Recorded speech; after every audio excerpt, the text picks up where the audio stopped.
Mônica. Mônica, pelo amor de Deus, me atende. Ele tá aqui.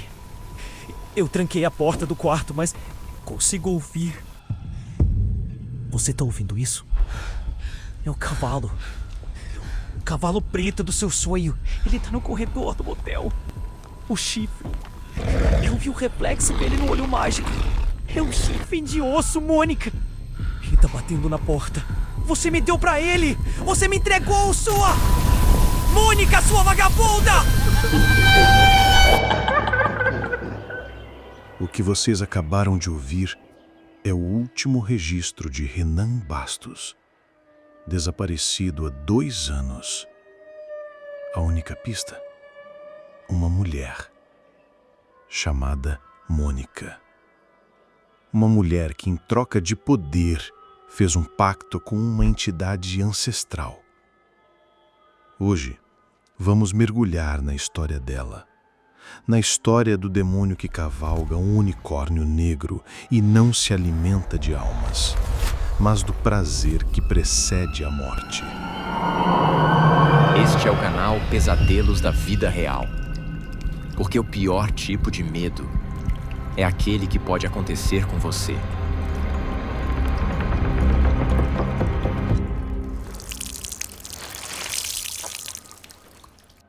Nossa história não começa com demônios ou unicórnios sombrios. Começa num lugar muito mais assustador, o pátio de uma escola secundária. E com Mônica, ou melhor, com a ausência dela. Mônica, aos 16, era um borrão, uma nota de rodapé na crônica social de um colégio de classe média. Ela não era feia no sentido clássico, do tipo que atrai um bullying mais direto, mais engajado. Não. O caso dela era pior. Era o tipo de feiura que gera indiferença. Seu rosto, suas roupas, seu jeito de andar, tudo nela parecia ter sido projetado para não ser visto, para deslizar pela periferia do olhar alheio. Ela era um fantasma de carne e osso, assombrando os próprios corredores que deveria habitar. Sua invisibilidade era uma espécie de superpoder às avessas. Ela podia ouvir os segredos sussurrados nos armários, ver os olhares trocados sobre sua cabeça, sentir o campo de força social se fechar sempre que ela tentava se aproximar. Os rapazes não a humilhavam, eles a atravessavam com o olhar, como se ela fosse feita de vidro sujo. As garotas não a excluíam, elas simplesmente não registravam sua existência para além da lista de chamada. E Mônica absorvia tudo. Cada não olhar, cada risada da qual ela não fazia parte, cada convite, que nunca veio. Era um veneno lento, que não matava, mas petrificava a alma. Ela se tornou uma especialista em banheiros. O banheiro feminino era seu santuário e sua câmara de tortura. Ali, trancada na última cabine, ela ouvia a vida acontecer do lado de fora. Ouviu sobre o primeiro beijo de Camila, sobre a festa na casa de Ricardo, sobre como a jaqueta de couro de Daniel o deixava parecido com um deus menor. E ela, sentada na tampa do vaso, com os joelhos contra o peito, era apenas a plateia silenciosa de um espetáculo para o qual ela não tinha ingresso. Às vezes, o humor ácido, quase um cacuete de sobrevivência, aflorava. Ela pensava consigo mesma, com a ironia de Fernando Veríssimo observando a banalidade do desespero adolescente. Se a invisibilidade pagasse contas, eu seria milionária. Mas a piada morria antes de chegar aos lábios, azeda, sem graça, porque a solidão não tem graça nenhuma. A transição, a fratura, aconteceu numa terça-feira chuvosa, aos 17 anos. O dia tinha sido particularmente cruel, uma confluência de pequenos cortes, um trabalho em grupo no qual ela foi a última a ser escolhida e apenas porque o professor forçou, um convite para o cinema que circulou por toda a fileira e pulou sua carteira como se ali houvesse um buraco negro. O golpe final foi ver o garoto por quem ela nutria uma paixão silenciosa e platônica, Lucas, beijar outra menina contra o armário que ficava ao lado do dela. Ele nem sequer a viu ali, a menos de 1 metro. Naquela noite, o veneno transbordou. O banheiro de sua casa não era mais um santuário, era um matadouro em potencial. O espelho embaçado pelo vapor do chuveiro refletia uma estranha que ela não reconhecia, o rosto manchado de lágrimas, os olhos inchados, a boca torta num rictus e dor. Era a materialização de todos os nãos que ela havia recebido. Sobre a pia, uma lâmina de barbear do seu pai. Nova, brilhante. Uma promessa prateada e afiada de silêncio. Ela a pegou. O metal era frio, real. Mais real do que ela se sentia. Sentada no chão de azulejos gelados, ela olhou para as linhas azuis e frágeis em seu pulso. O mapa de uma vida que ela não queria mais navegar. As lágrimas pararam. Um tipo diferente de calma a invadiu. A calma da rendição. E no silêncio do apartamento, enquanto seus pais assistiam à novela na sala, Mônica fez um pedido. Não foi uma prece a Deus. Ela já tinha tentado isso. Foi um sussurro lançado ao vazio, ao abismo, a qualquer coisa que estivesse ouvindo do outro lado da parede da realidade. Se alguém me ouvir, qualquer coisa, ou me leva de uma vez, ou me transforma. Ela pressionou o metal contra a pele. Uma gota redonda, sangue feito artesanato no menestrol, escapou do corte. E então, algo mudou. O ar no banheiro ficou pesado, denso. Um cheiro sutil de ozônio e terra molhada depois de uma longa seca. Um zumbido de baixa frequência começou a vibrar não em seus ouvidos, mas na sua caixa torácica.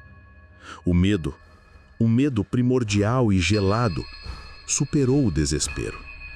Ela largou a lâmina que caiu no chão com um pequeno tinindo metálico. O zumbido parou. O cheiro sumiu. Tudo voltou ao normal. Ou quase.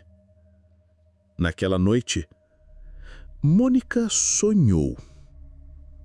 Não foi um sonho. Foi uma visitação. Ela estava em seu quarto, mas ele parecia maior, as sombras mais profundas, como se o cômodo fosse uma caverna e sua cama um altar. Parado ao lado da cama, onde a luz da lua não alcançava, estava um unicórnio.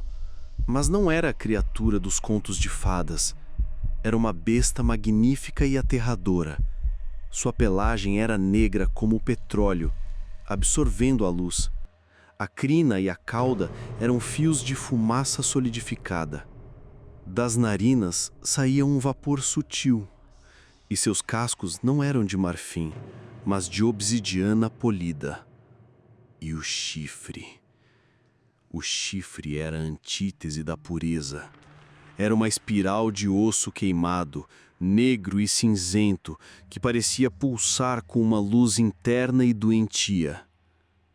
Montado na criatura, ou talvez fundido a ela, estava um ser, alto, esguio, vestido num terno que parecia costurado da própria noite. Seu rosto era humano, mas de uma beleza impossível, geométrica que causava náuseas. Seus olhos não tinham íris ou pupilas, eram 2 brasas de carvão aceso. Ele não falou com a boca. A voz ecoou diretamente dentro do crânio de Mônica. Uma voz calma, melódica, mas com um peso de milênios. "Você chamou", disse a voz, "e o vazio sempre atrai o eterno.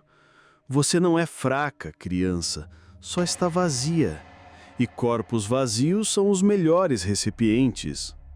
Era Amdúcias, um nome que ela nunca ouvira, mas que sua alma reconheceu com um terror reverente. O duque da música dissonante e das árvores que se dobram sem vento. Mônica, em seu sonho, não sentiu medo. Sentiu reconhecimento, como se estivesse esperando por aquilo a vida inteira. Ela não respondeu com palavras. Lentamente, como uma sacerdotisa num ritual antigo, ela se sentou na cama e, com os olhos fixos nas brasas do ser, despiu-se. A camisola caiu no chão, um ato de entrega total, no sonho, no ritual, na nova realidade que se formava. Amdúcias fez um leve gesto com a mão. O unicórnio negro deu um passo à frente. O chifre de osso queimado tocou suavemente o ventre de Mônica. Não houve dor. Houve um calor intenso, uma energia que percorreu cada nervo, cada célula, uma sensação que era ao mesmo tempo violação e coroação. Quando ela acordou, a luz da manhã entrava pela janela. Por um instante, tudo parecia normal, um pesadelo estranho. Mas então ela sentiu uma dor incômoda entre as pernas. Ao levantar o lençol, viu uma mancha de sangue, escura e seca. E no seu ventre, logo abaixo do umbigo, uma pequena cicatriz que não estava lá antes. Era pálida, quase invisível, no formato de uma estrela torta. A marca. Naquele dia, na escola, algo estava diferente. Quando Mônica andou pelo corredor, as conversas não pararam. Elas hesitaram, as cabeças se viraram. Pela primeira vez, os olhares não a atravessaram. Eles pousaram sobre ela, confusos, intrigados. Um garoto do time de futebol, que nunca soubera seu nome, tropeçou nos próprios pés ao olhá-la. Camila, a rainha da popularidade, a observou com uma desconfiança quase animal. Mônica não estava mais bonita. A beleza é superficial. Ela estava presente. Sua presença agora tinha peso, tinha gravidade. Ela curvava o espaço ao seu redor. Naquela noite, Amdúcias voltou em seus sonhos. Dessa vez, havia instruções. O poder que lhe foi dado precisa de combustível. Você não vai matar. Isso é grosseiro. Você vai seduzir para alimentar. Você vai mentir para sobreviver. O pacto não foi pela sua alma, foi pelo seu prazer. Ou, mais precisamente, pelo que você desperta nos outros. A entidade não exigia sangue ou sacrifícios em altares de pedra. Exigia algo muito mais íntimo, a energia liberada no clímax do ato sexual. A pequena morte, a entrega total de um parceiro. Essa energia, a alma nua por uma fração de segundo, era a oferenda. E Mônica, a sacerdotisa antes invisível, seria a coletora. Com prazer, e com uma culpa que, para sua surpresa, tinha um gosto delicioso. O primeiro foi Lucas, o mesmo Lucas do corredor, o garoto doce, de olhos tristes, por quem ela chorara. Agora era ele quem a procurava, gaguejando, sem jeito. Ele a convidou para sair, e ela aceitou. Havia algo de predatório e excitante em ser o centro do universo dele. Ele dizia que ela era diferente, magnética, que quando estava com ela sentia-se mais vivo e ao mesmo tempo como se estivesse se esvaziando. A relação durou 3 meses. 3 meses de encontros, de beijos, de descobertas, até a noite em que foram para a cama. Para Lucas, foi a experiência mais intensa da vida dele. Ele disse que no auge sentiu como se estivesse flutuando para fora do próprio corpo, vendo os dois de cima. Disse que a amava com uma devoção desesperada. Para Mônica, foi um ritual. No momento do orgasmo dele, ela fechou os olhos e não viu o rosto suado de Lucas acima do seu. Viu um par de olhos de carvão aceso e sentiu o calor da aprovação de Amdúcias. Lucas morreu 1 semana depois. Colapso cardíaco fulminante. Os médicos não encontraram nada, nenhuma condição pré-existente, nenhum uso de drogas, um enigma médico. Ele foi encontrado em sua cama, em posição fetal. O detalhe estranho, que a polícia arquivou como inexplicável, era que havia um leve sorriso em seus lábios. E escondida sob a camiseta, uma pequena queimadura avermelhada sobre o peito, no formato de um chifre em espiral. Mônica chorou no funeral, mas suas lágrimas eram secas, performáticas. Por dentro, sentia uma força crescente. O vazio estava sendo preenchido. O segundo foi Renan. E aqui o jogo mudou. Se Lucas era um cordeiro levado ao sacrifício com gentileza, Renan era um lobo que acreditava ser o caçador. Arrogante, esculpido em academia e privilégio, ele via as pessoas como experiências. E Mônica era o seu novo projeto exótico. Ele não a via como magnética, ele a via como um desafio. Um quebra-cabeça sombrio que ele, e apenas ele, teria a inteligência e a virilidade para solucionar. A escolha do local foi dele. Um hotel de beira de estrada, daqueles que o tempo esqueceu. O nome na fachada de neon piscava de forma doentia. DSSJ Pláido. Desejo plácido. Uma piada cósmica. O lugar não inspirava desejo, inspirava a necessidade de uma vacina antitetânica. O ar era uma mistura rançosa de desinfetante de pinho, cigarro velho e o desespero de 1000 encontros anônimos. Para Renan, aquilo era parte do seu poder. Levar aquela figura enigmática, Mônica, para um cenário tão sórdido era um ato de domínio. Era dizer: veja, até você, com todo o seu mistério, acaba aqui, nesta catedral de carne barata. Mônica aceitou sem protestar. Ela entrou no quarto 4 e observou o ambiente com uma calma que Renan achou irritante. O carpete tinha manchas que contavam histórias de terror em si mesmas. Uma lâmpada fluorescente no banheiro zumbia como um inseto moribundo. A colcha da cama tinha a textura de papel lixa. Ele tentou quebrar o silêncio dela com sua arrogância habitual. Não é exatamente o Copacabana Palace, né? Mas serve ao propósito. Mônica apenas o olhou e pela primeira vez ele sentiu um calafrio, que não tinha a ver com o ar-condicionado asmático. O olhar dela não era de julgamento, era de avaliação. Como um geólogo olhando para uma rocha antes de decidir onde bater com a marreta. Eles se despiram. Renan com a pressa de um conquistador. Mônica com a lentidão de uma oficiante de um rito. O que se seguiu não foi um ato de paixão, foi uma batalha. Ele se movia com força, com a intenção de marcar, de possuir, de extrair dela uma reação, um gemido, uma confissão de que ele estava no controle. Mas era como lutar contra o mar. O corpo dela respondia, mas seus olhos, abertos no escuro, pareciam estar a quilômetros de distância. Ele sentia o suor escorrendo por sua face, o coração batendo descontrolado, mas não era apenas pelo esforço. Havia algo mais, uma sensação de dreno.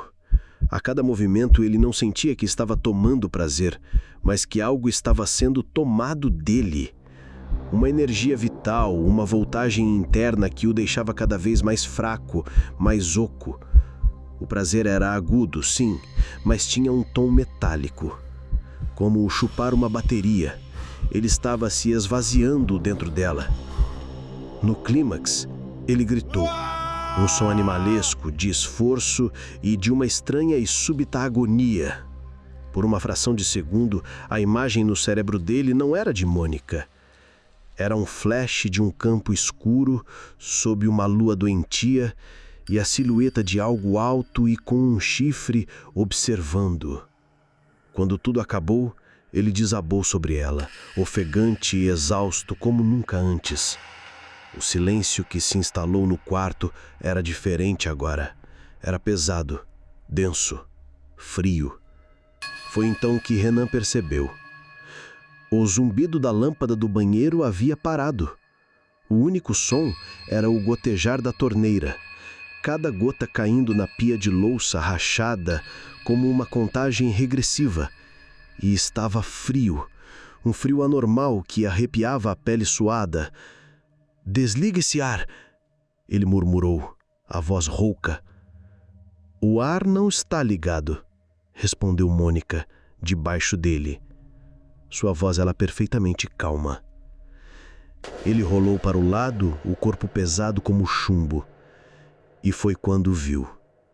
Na parede oposta, onde a luz doentia do letreiro de neon entrava pela fresta da cortina, a sombra no canto do quarto era errada.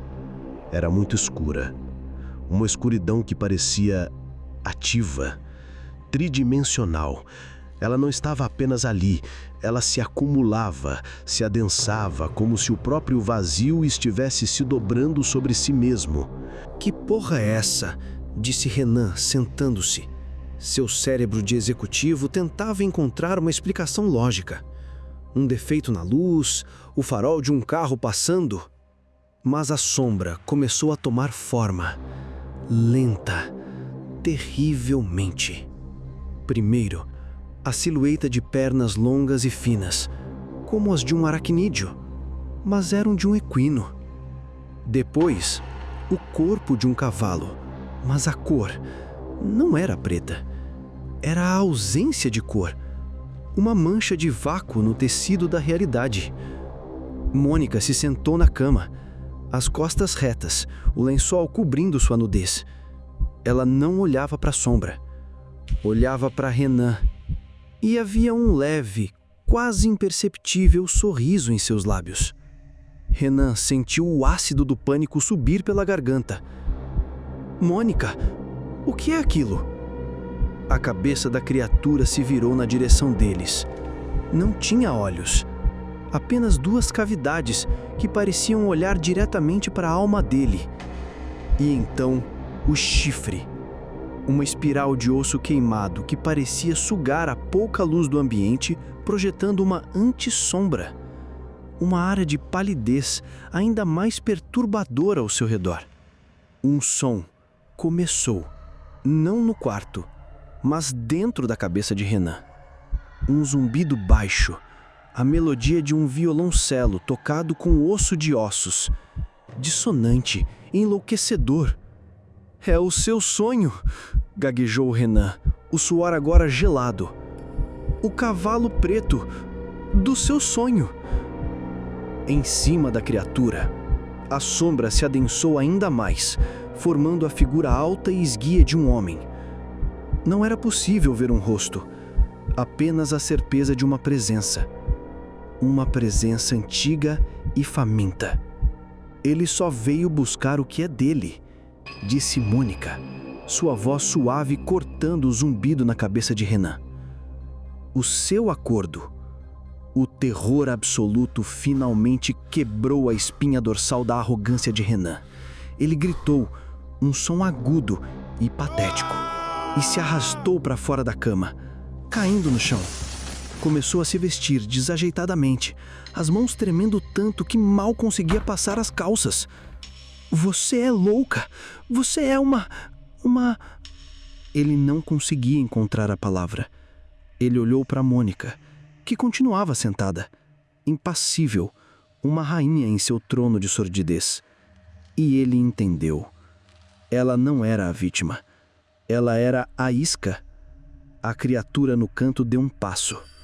O som do casco de obsidiana batendo no carpete poído não foi um cloque. Foi um baque surdo. Um som de pedra de túmulo sendo assentada. Um som final. Foi isso que fez Renan correr.